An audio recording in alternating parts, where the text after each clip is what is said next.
উত্তপ্ত মরুভূমি রোদে পুড়ছে, চারদিকে শুধু উত্তপ্ত বালি আর গরম হাওয়া। সেইখানেই হাঁটছে এক বুড়িমা আর তার প্রিয় বাদর। বাদরটা জিভ বের করে হাঁপাচ্ছে, বুড়িমার হাতে একটা পাখা, তৃষ্ণায় বুক ফেটে যাচ্ছে দুইজনের। হঠাৎ তারা খুঁজে পেল এক পরিত্যক্ত বরফ কারখানা, সেখানে কিছু বরফ এখনও অক্ষত ছিল। বুড়িমার চোখে ঝিলিক। তিনি বললেন, এই বরফ দিয়ে বানাবো একটা ঠান্ডা ঘর।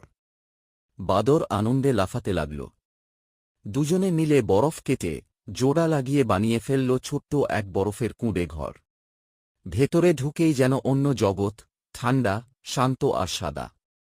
তারা বরফের বিছানায় শুয়ে ঠোঁটে হাসি ফুটিয়ে বলল, এটাই আমাদের রাজপ্রাসাদ। লোকেরা এসে দেখে অবাক হয়, মরুভূমির বুকে বরফের ঘর। বুড়িমা হাসেন, যেখানে ইচ্ছাশক্তি সেখানেই জাদু। আর বাদর ফিসফিস করে বলে,